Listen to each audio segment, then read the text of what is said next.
Buffalo Bills safety Damar Hamlin, you saw it playing the Bengals last night. He made a tackle of T. Higgins. He got back up. He collapsed. We know now suffered cardiac arrest, taken to a Cincinnati hospital where he remains in critical condition.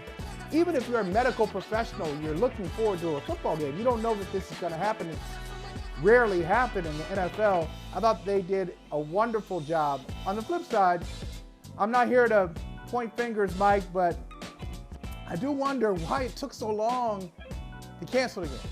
Well, it's the first time that we have seen something like this play out as the focal point of our shared collective football watching experience, with probably more than 20 million people, maybe well over 20 million people watching simultaneously on ABC and ESPN as this transpired.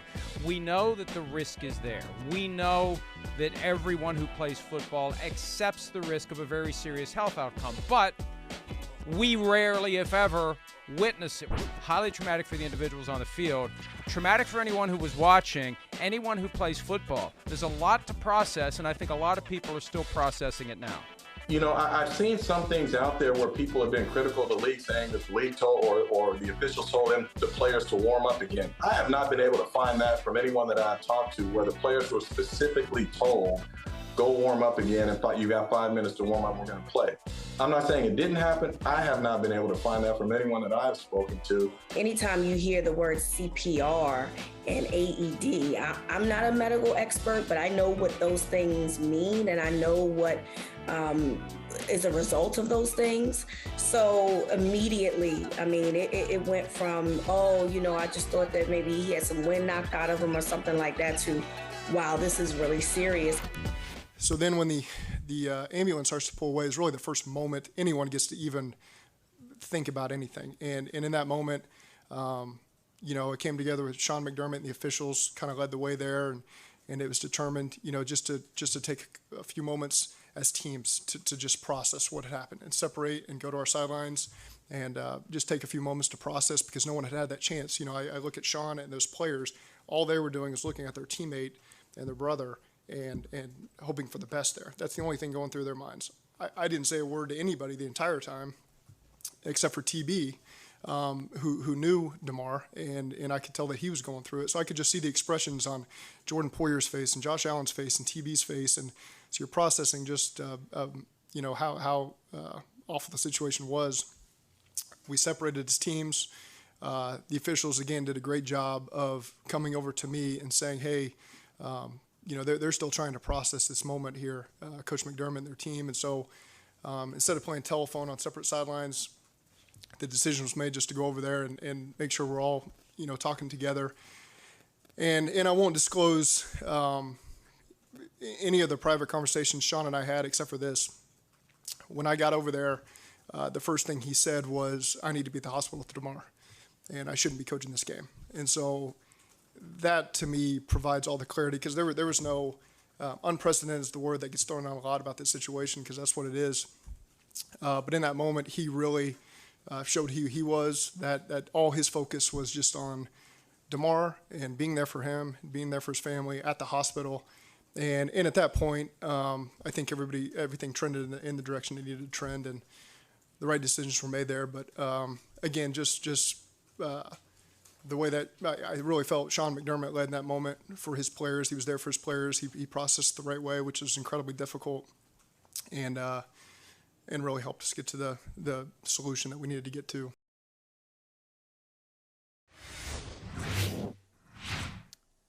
Welcome to Brother from Another. Vinnie Goodwill is here. What's up, Vinnie?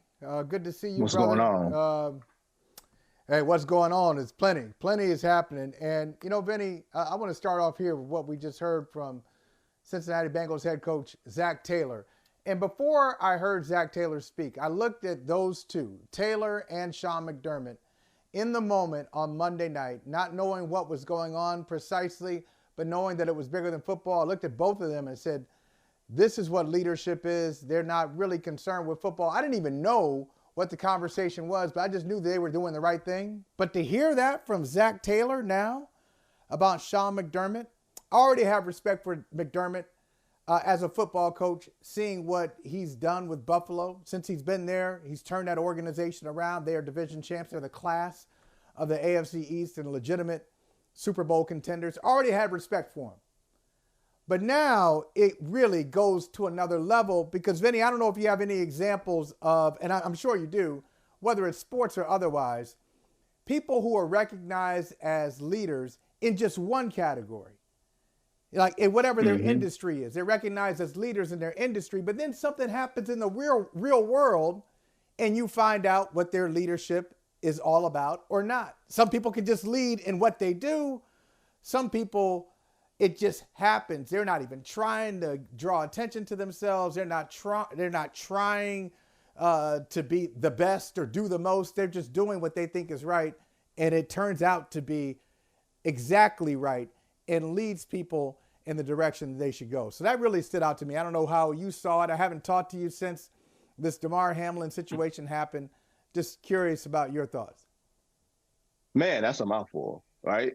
And on a number of levels. I think when you personalize it, you think about maybe friends or family in terms of leadership, just in terms of people who you know that in a moment's notice, in a moment of panic, in a moment where you can't prepare, where you can't sort of manipulate a situation so you can be in the best light, those people who can operate on the fly and prioritize and look at almost like the pyramid of, okay, what's the most important thing here? And what's the least important thing? And everything else sort of corresponds beyond that. What's the most important thing right now? And that's Damar. And I think in the moment, I'll personalize it for myself in this way. I was watching the Cavs-Bulls game, on a different app. And I was like, oh, yeah, that's right. The football game is on. And selfishly, Joe Burrow is my fantasy quarterback. And, it's the fantasy championship and all that stuff. And I just needed like 12 points from him. So I was like, oh, I need to check on this. And then instinctively, you go to Twitter, and they're saying, oh, prayers for, Damar Hamlin. And I'm like, oh, okay, well, what happened? Because you don't know, and they never showed a replay. And thank goodness, right? Right. I think I only saw it once. And unfortunately, the thought is you see an ambulance out there. Football has desensitized us to thinking that if you just cut to it at that particular time and you see an ambulance out there and you don't know what happened to that player, you're thinking, okay, the show is going to go on. You don't think that anything is going to stop the game. Like there's a saying from this Wesley Snipes, Woody Harrelson movie, Money Train, and like the pit boss or whatever, he says, nothing stops the money train. That's what it feels like for the NFL. Nothing stops the game. I've seen Reggie Brown from the Detroit Lions in 1997, in the last game of the regular season at the Silverdome with Detroit against the Jets, was almost paralyzed or was paralyzed, for a short period of time. And there was a report that he lost breath and they had to, get him back in order and everything else. And they went on and played the rest of the game. Like it was a severe situation, but you remember those moments. So the fact that there was a sense of perspective, the fact that, and all credit to, ESPN takes a lot of hits from a lot of different people, but credit to, the Booger McFarlands of the world and the Ryan Clarks and all those guys taking a step back and saying, man, we're done playing football tonight. You know what I mean? Yeah. That sort of thing, when usually nothing stops football or nothing stops the TV presentation of football, at least. Once the game gets started, it's going to keep going. And I think, I won't even say it's the power of the players, but I think the proximity of the players to one another was much more prevalent than anybody in the box or anybody in the owner's suite or anybody that was moved in a certain level of distance. You know what I mean? To see Zach Taylor and McDermott there prioritizing, the health of this young man, which is still very critical right now, right? Still very critical. Yeah, that's right. I think it shows that there's a level of humanity that maybe we've forgotten about, not to go on soapbox or anything like that. You know what I mean? But it's a level of humanity that sometimes we forget about. And it's a level of humanity that sometimes people close to it forget about, and you get jarred back into reality. Yeah, you know what, Vinny, it's a great point about football and the sensitivity or lack thereof that it brings about. And football fans like you, football fans like me, like all of us, we just get so used to over the years, wherever you started watching football, whatever your first football watching moment was, whether that's, 7 years old, 10 years old, whatever it is, you have rolled with the game and have gotten used to certain things that happen in the game. And you say, okay, this is a part of it. We'll keep going. For example, back in the day when the other Kurt Warner, not the quarterback, but the running back, Kurt Warner for the Seattle Seahawks when they were in the AFC. So they played in a very awful facility known as the Kingdome. It was awful. A lot of awful facilities that had that turf. Like the Vet used to have it in Philadelphia. The Kingdome had it. There were a lot of them just had these just awful this painted green cement. That's really what it was. And football players used to play on it, and it was not very secure. So I remember when Kurt Warner, he was one of the first guys to do it, who planted in the AstroTurf and blew up his knee. And so now we've gotten used to that. Okay, now we see that. Oh, we see a guy go down, he buckles, nobody hits him. Oh, that's an ACL. We figure out an ACL. We figure out when guys start concussions. And we know what fencing is now because of concussions. And we know a hit to the head and what that could mean. All these things that we've gotten used to in football. Hey, here comes the stretcher. It's baked in now. It's all baked in now. Yep.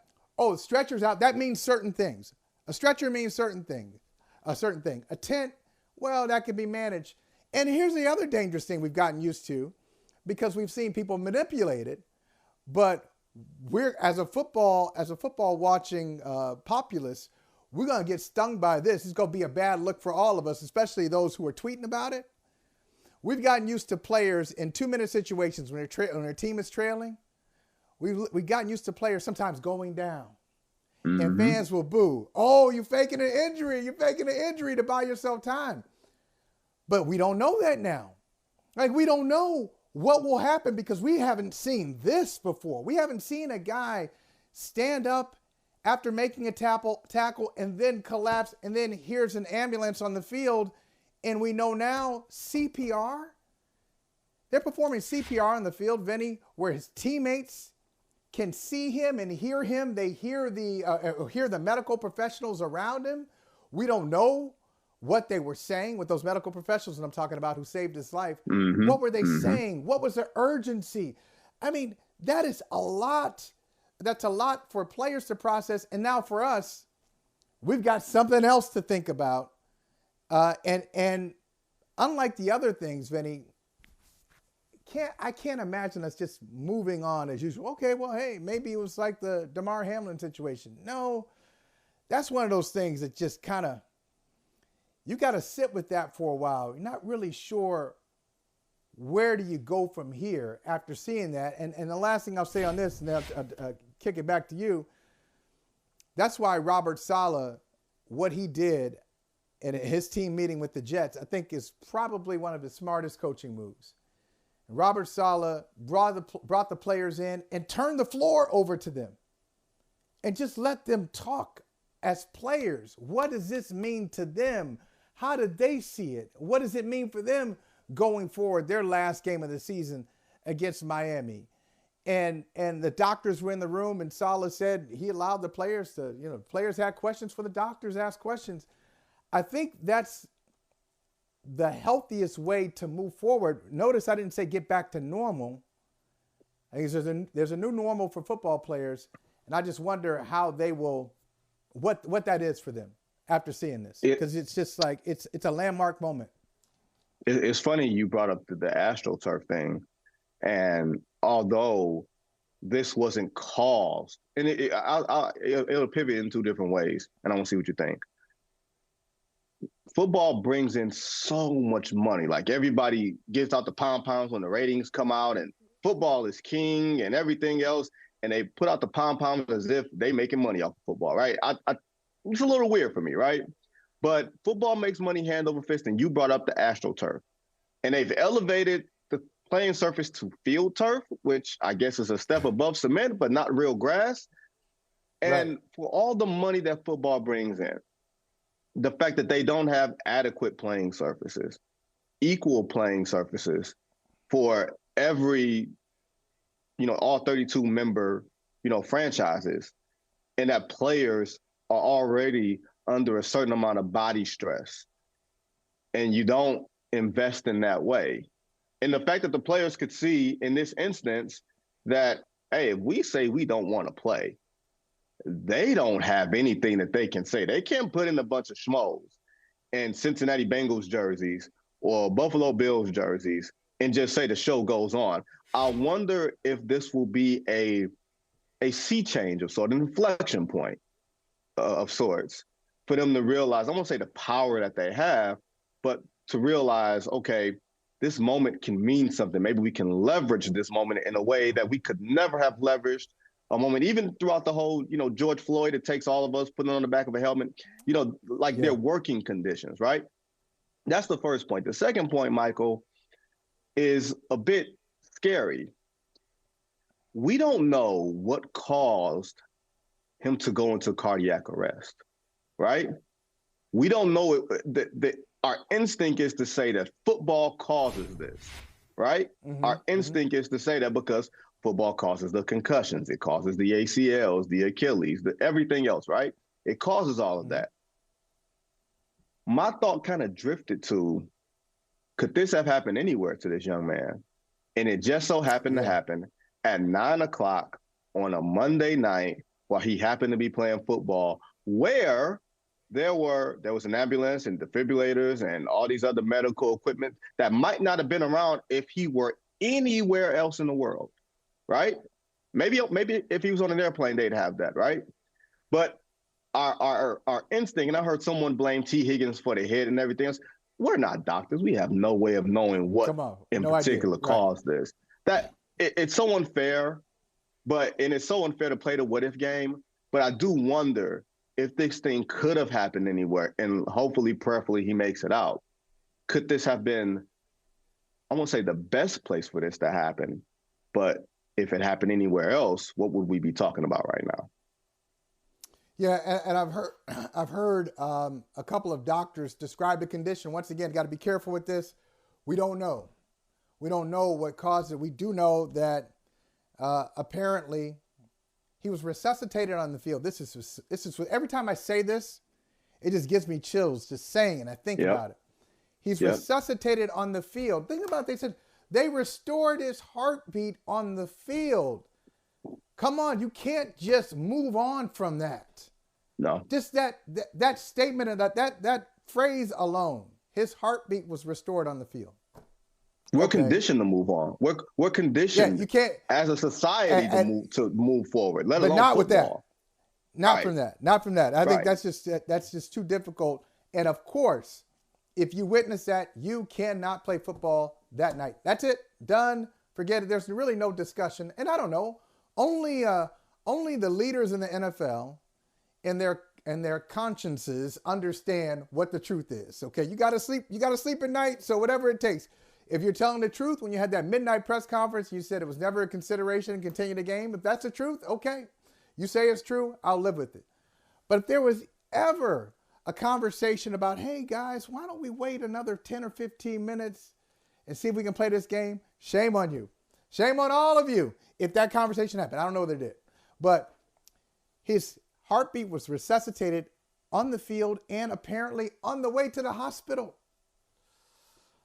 Oh, wow. I mean, Vinnie, that is just so frightening. But some doctors have speculated that there's a condition that happens often when in hockey, baseball, not usually in football, where a puck just jumps up, puck going at a really high speed, jumps up and hits you in the chest, and just at that blink, the blink of an eye, the heart is vulnerable, and it causes you to go into cardiac arrest.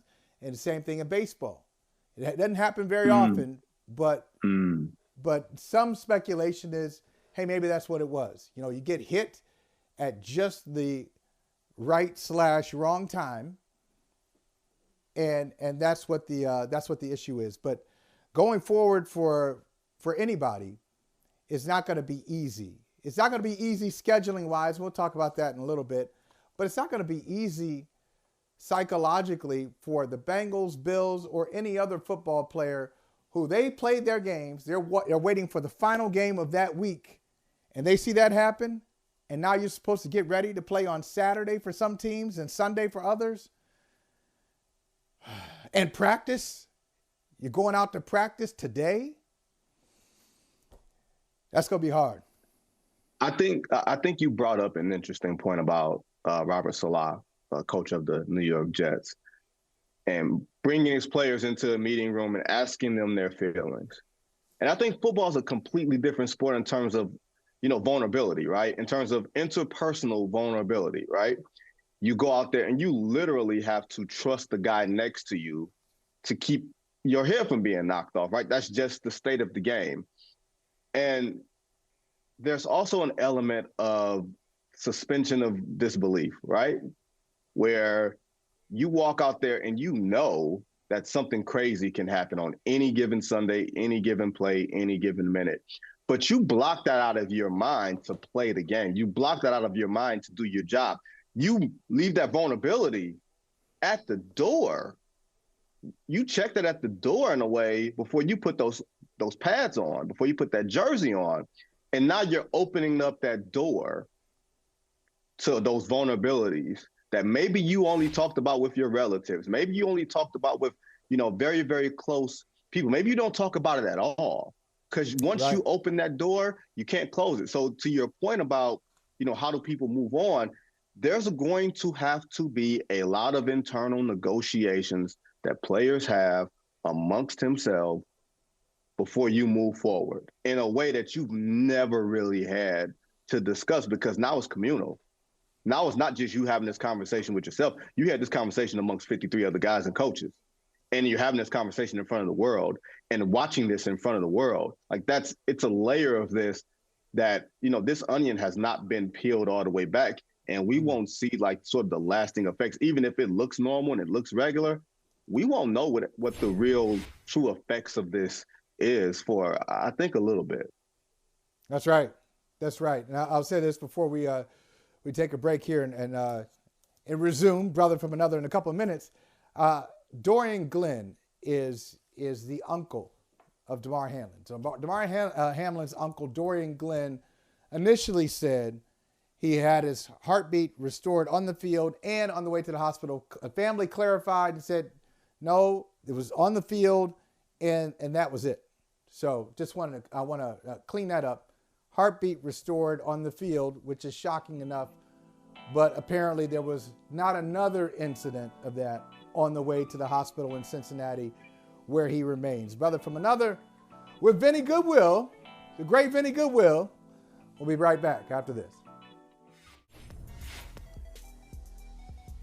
All right. Hey, this is something we talked about yesterday. Mike Florio posting this story on Pro Football Talk, but it's Florio and others. We've all had the same thought. What happens? What happens now? The Bengals-Bills Monday Night Football game was postponed, and it's not going to be played. Well, at least not going to be played this week. That was from the commissioner. So that leaves the Cincinnati Bengals on schedule to play 16 games. That leaves the Buffalo Bills on schedule to play 16 games. They're both in the playoffs. The Bills have won their division. The Bengals are in line to win their division. So it really is a seeding thing. They both, three teams really have a shot at the number one seed. Mm-hmm. The Bills, the Bengals, and the Kansas City Chiefs. And so this game really had implications before the focus became what the focus should be. We were thinking, okay, what will this game tell us about the AFC hierarchy? So there have been lots of theories, lots of solutions by amateur schedule makers. I've thrown my hat in there too, Vinny, about what to do with this game being canceled. Now, one of the craziest things I heard last night, I don't know if you know Chris Gasper. Chris Gasper, I've known him for a long time. He's a columnist for the Boston Globe.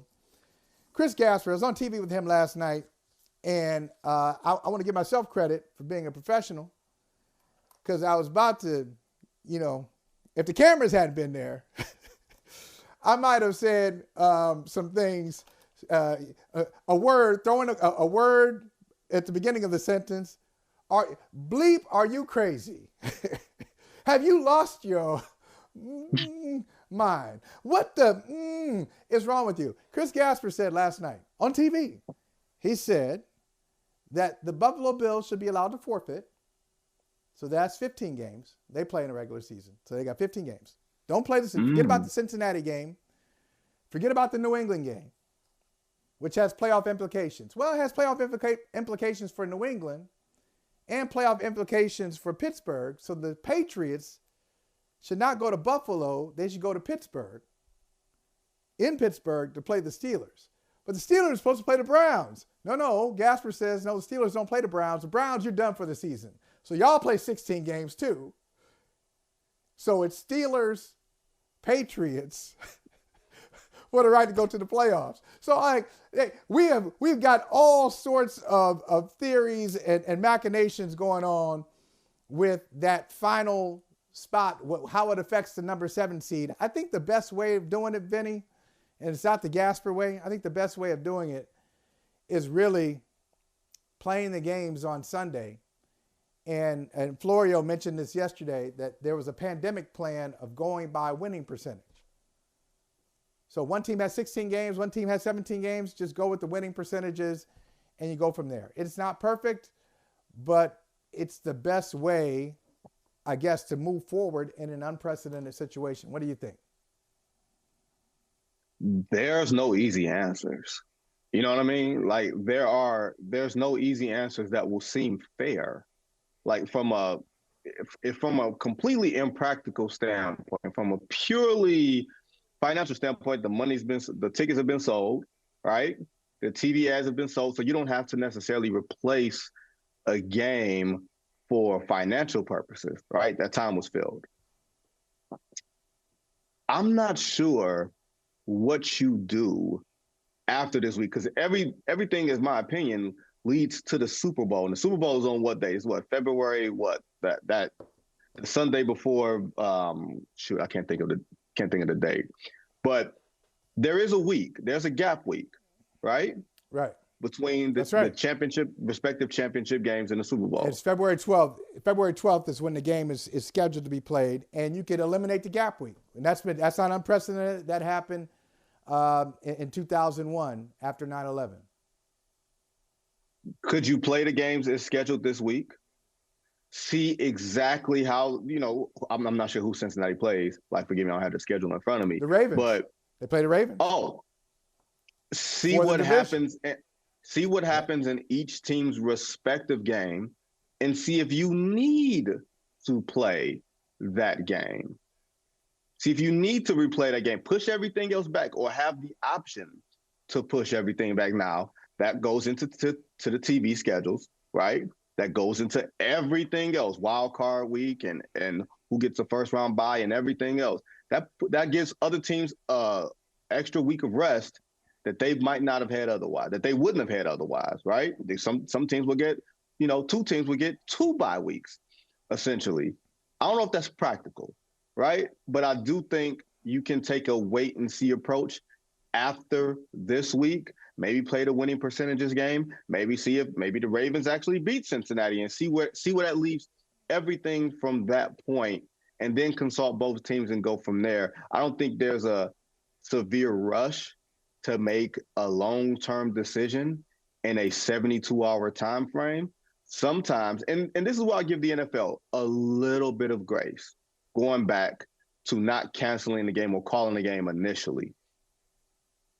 Roger Goodell got a lot of power. I don't know how much say he has or how much knowledge he has in real time if someone's getting CPR performed on him. How serious there has to be a gap in time. You know what I mean? There has to be a gap in time with information getting to him and understanding the severity of it. Once again, because he doesn't have the proximity that I talked about in the first, in our first segment. Same thing sort of happens here, right? Where let's see what happens. And let's see what happens. Let's lead up to Sunday night, Lions and Packers and everything else. And if everything by that point is decided, maybe you don't need to. But if you still have to decide something, consult both teams and see where you want to go from there. That seems to be the most practical thing, as opposed to making a hard and fast decision on Wednesday. Yeah. Do you think the Buffalo Bills should be allowed to forfeit this game? It's never happened before in the history of football. There's never been a forfeit in NFL history. And the closest we've come, actually, this is crazy. The closest we've come to a forfeit, it was like a airlines. Somebody out there says, I know that's right. It was an airlines mistake. So 2019, Kansas City Chiefs are playing the Patriots in New England, and their equipment is not there. All their helmets is not there. And it got diverted in New Jersey. They were able to get it from New Jersey, not that far away, 4 hours, 4-hour drive. 4-hour drive, as Winston Wolfe says, 4-hour drive, I can do it in 2. Let's get there fast. We need this equipment. And so they didn't have to forfeit. But if they didn't have their equipment, Kansas City Chiefs, they would have had to forfeit a game in New England. So after all the things that have happened, you think about in the history, the long history of football, social unrest, presidential assassination, president being shot in the 1980s, Ronald Reagan, like all these things have happened, wars, and they've never had a forfeit. They've had some games postponed, they've had some games pushed around, but never a forfeit. Do you think Buffalo should be given that privilege? If they're not ready, if they're not mentally and emotionally ready to play, you think they should be allowed to forfeit? So answer me this question. Would forfeit show up as a loss on their record, or would it show up as 12-3-1? I think it's a loss, right? Wouldn't that be a loss? But no. I was just checking for clarity's sake, right? Because that changes the math on potentially getting the number 1 seed, on getting that first round bye, where you go, who you play, the importance of this final regular season games. Yeah, maybe they have the option to forfeit, but again, they're still going to have to play next week anyway. They're still going to play on Sunday anyway, right? This Sunday isn't a bye week for them. Like, if they're in no condition to play. But I'm talking about a forfeit of the game coming up on Sunday against the Patriots. I thought you meant forfeiting.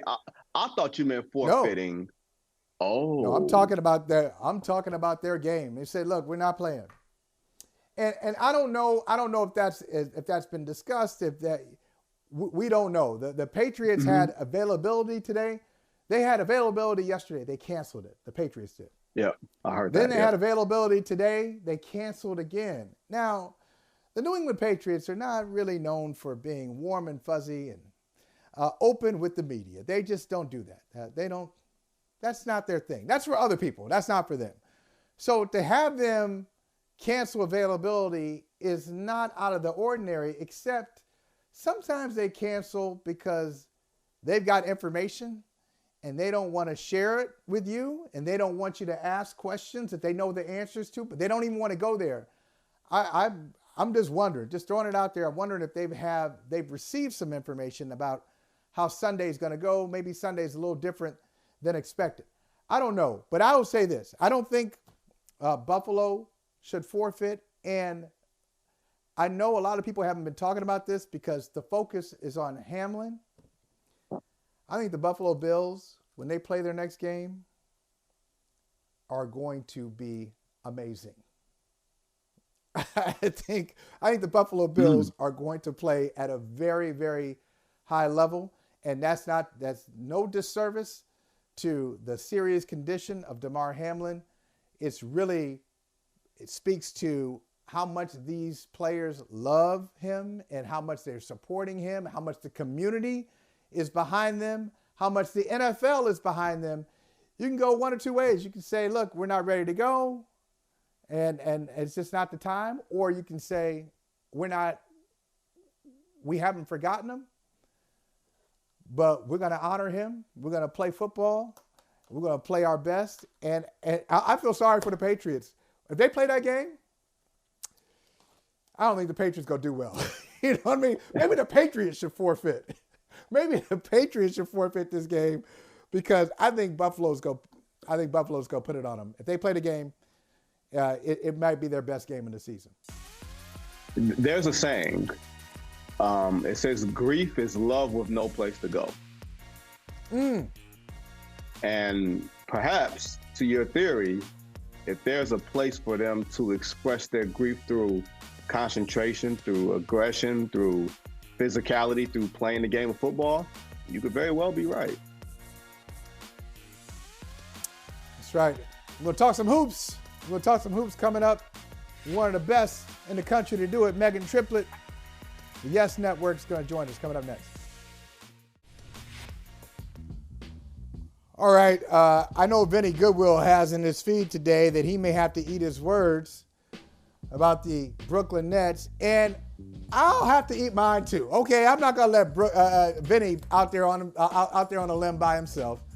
The Nets have won 12 games in a row. Jacque Vaughn doing that thing after Steve Nash started Brooklyn off on a very rocky road.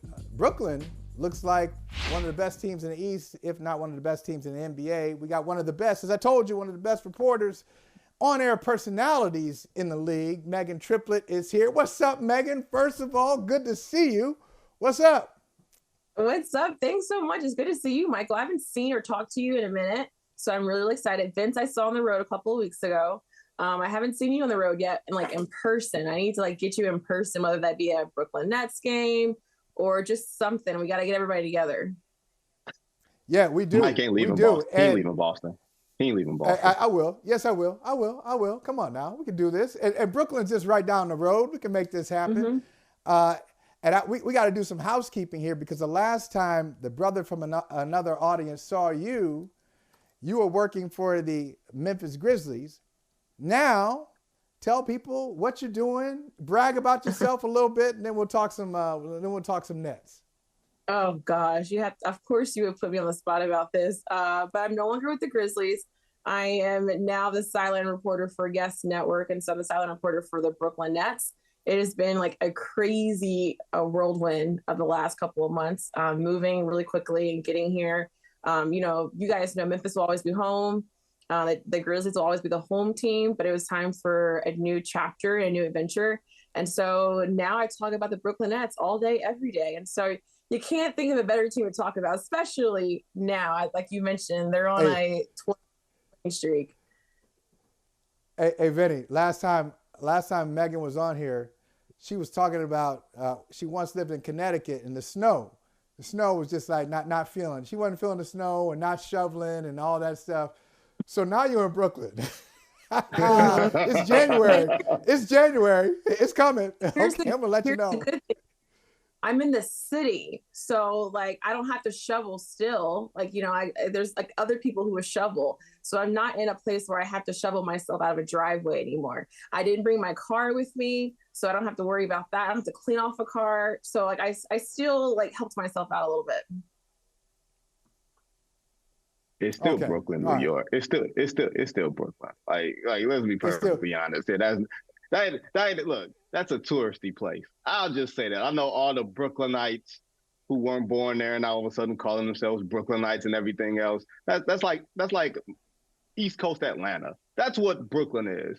Nobody's actually from there. Y'all just happen to live there. So speaking of transplants, Meghan, has Jacque Vaughn transplanted, a brain, a heart, a sense of pride? What has been the biggest change besides, I guess, availability for the two main stars? Has it been something, tangible that you can see, or is it just something as simple as effort? We have to remember that we can't call Jacque Vaughn a transplant because he's been with this organization for many, many years. And I do think that helps in this process when it comes into stepping in and being the head coach, because he knew a lot of these guys. He's been around the block. He played for the Nets back in the day when he was a player too. And, you know, he knew Sean Marks before coming in. So I think like he already knew the culture of Brooklyn. But when you look at what he's done since he kind of took over, I think a lot of it is just the guys sitting down and being completely honest with themselves.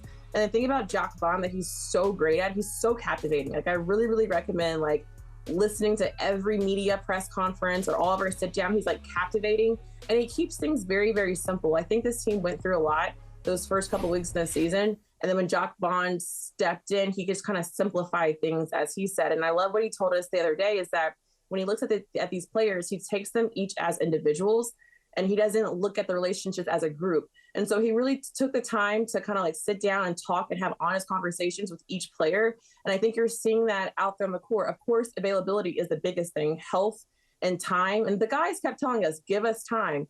We will definitely get there. But I do think Jacque Vaughn has to get all the credit because sometimes you just need that leader to kind of bring everyone together, to kind of understand the game plan and to kind of bring back the focus.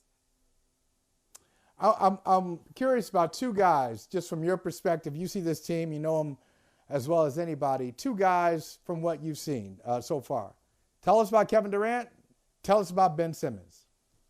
Well, let's start with Kevin Durant because he is having like a career like no other. The numbers he's putting up this season and the numbers he's putting up like in the month of December was like absolutely like just flabbergasting. You couldn't even think about how is Kevin Durant still wowing us when he's had the career that he's had. And even KD said, you know, he's taken the time, especially during the off season, to like work on his game. You know, we think he's perfect, but he's always taking the time to like study the game of basketball and how he can be better. And also taking in that the steps of, you know, I'm going to be a different type of leader within this locker room and this group. And you've seen him just be so focused, you know. I think KD kind of in our heads it comes easy because it's like it's Kevin Durant, like, you know, it's who he is. But you've seen him just kind of take a different type of role this year, especially since they had a lot of guys in and out of the rotation. And you can also see how he has improved his game. And that's why he has numbers like he does have. And when it comes to Ben Simmons, the best thing that I think that I've seen for Ben Simmons is that you can feel that he's happy and you can feel that he feels, you know, like just like he belongs with this group. And that he fits within the puzzle piece and he knows and understands the role. And that once again, that goes back to Jacque Vaughn. Jacque has talked about it. Like he makes sure that he has conversations with Ben, even when Ben was out and he was injured. He said, I make sure I sat down and still had those type of conversations with Ben. Like, how is he doing? How's the recovery process like for him? What is he seeing out there on the court? And I do think that for Ben, you've seen him fit into this like big three puzzle piece between KD, Kyrie, and Ben. And I think we're going to see a whole lot more because they're still getting more playing time. You know, they still haven't had as many minutes out there in the court, but you've seen it improve like game by game. It's funny, Megan, that you talked about Jacque Vaughn in your first answer. That's like a metaphor that I always use. And Holley always sort of cringes when I go to relationship metaphors because I bring up uncomfortable songs that he likes. No, come on, bring it on. No, we're not doing the jagged edge thing. But there is the new boyfriend thing, right? Where you're listening to the girl and she's saying all the things that the last boyfriend did wrong. He didn't call me after work. He didn't order flowers. So Jacque Vaughn coming in with attentiveness and sensitivity and all that other stuff because he saw what the last one did. He was like, that will not be me, right? Here's my thought as I turn it over to you. And by the way, Vinnie, just to continue that, he was around. He was the friend who was around when the boyfriend was there. So he was like, hey, if I were with her, I wouldn't do it like this. But he's sitting there quiet, waiting for his opportunity. He's seeing the boyfriend make all these mistakes up close. Anyway, go ahead. Yeah. I like that. Keep it going. Let's keep it going. Okay, go ahead. Go ahead, Megan. Go ahead, Megan. No. I want to hear more because Holley knows this. I love to relate sports and basketball to relationships because I feel as if those are two things that are equally so important to me in my life too. So I love this. So please keep going. And I get where you're going with this. And Jacque and Steve Nash are good friends. And so I know that it's kind of confusing to probably quite understand. And then you see how things have changed. And sometimes you just don't understand certain things. It's just like, it is what it is. And you can still have that friendship and you can still, I don't think the word like mistakes It's just when you step into a position, the right person. And I do believe that everything is supposed to happen when it's supposed to happen. Everyone's supposed to step in when they're supposed to step in. And so I just think that at that moment, Jacque Vaughn was meant to be the head coach. It's a great piece and it works. Hey, look, wait, Quentin. I got it, Holley. We're thinking the same thing. Go ahead. Quentin went from bagging on merch about Shelby to marrying Shelby. I totally get it. See, that is Peacock. We plugging. Right? I know Peacock. Okay, cool. Hey, Best Man, final chapters. Great, check it out. And hopefully we may have someone from the show. There's a little tease. We may have someone from the show on either this week or next week. So stay tuned. But you said they're close friends, Jacque Vaughn and Steve Nash. Of course they're close friends, right? Isn't that the relationship analogy too? Fellas, your replacement is already there. You're a replacement. Your replacement is already around. Woo! I need to be looking because I've been looking for replacements. Y'all need to tell me where these replacements are hiding because that's not how it always works. I have no idea. Hey, I'm gonna tell you, I don't date friends of friends. Like I don't get that ain't my get down. But I know people who have, and I know people who do. And let me just say, ugh. But to my last question, Megan. To the last question, seriously, I've long thought that Brooklyn was a tier below Milwaukee and Boston in the Eastern Conference. I'm wondering, is that me holding on to my first impressions of the Brooklyn Nets and not buying into what I see? Or are there still some hurdles that they have to clear before they get that level of validation? I think it's buying into your first impressions. And I don't think any of the guys would also take offense to that because they know what they've gone through. They know it's been a bumpy road.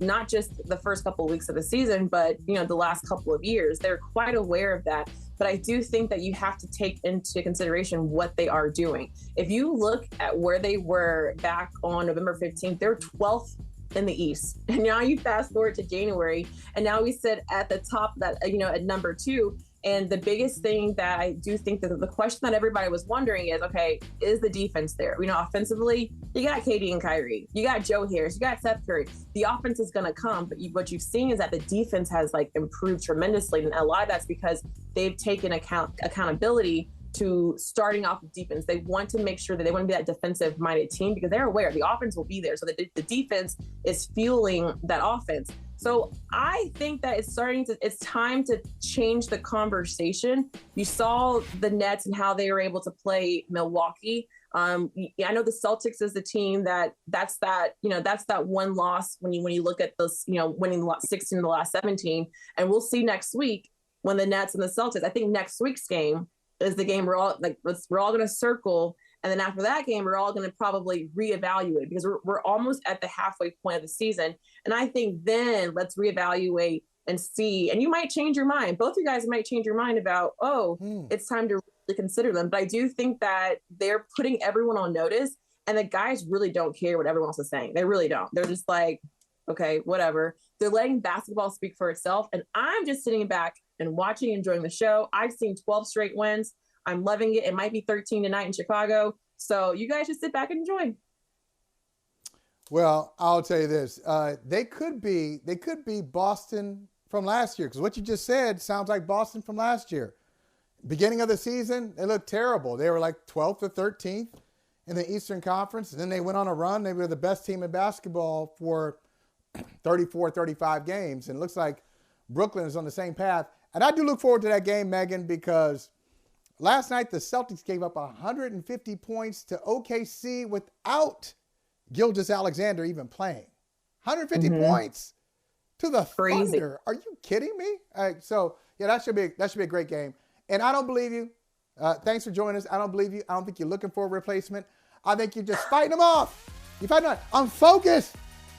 I got work to do. It can be both. You can be fighting them off and looking for a replacement because fighting them off don't mean anybody that stepped up. You guys are going to get me in trouble, so I'm not going to let you guys walk me into this. I'm not getting myself in trouble today. It's a great day. The Nets are playing great. Hey, Hey, listen, we're not trying to get you in trouble, Meghan. We just want a name or two. Who are some of the suitors? Nope. Let's give us a name. Give us a name. Hey, if you know anyone, if you know a great guy that'll, my grandmother would love, my mom will love, you gotta be able to sit down and talk to them. I got 3 sisters, so you got a lot of women that you gotta like impress. If you know someone, he's gotta have a cross somewhere, he's gotta like believe and pray, all that type of stuff. If you know someone, let me know. Okay. We got you. All right, we got you. We look out for our sister, Meghan Triplett.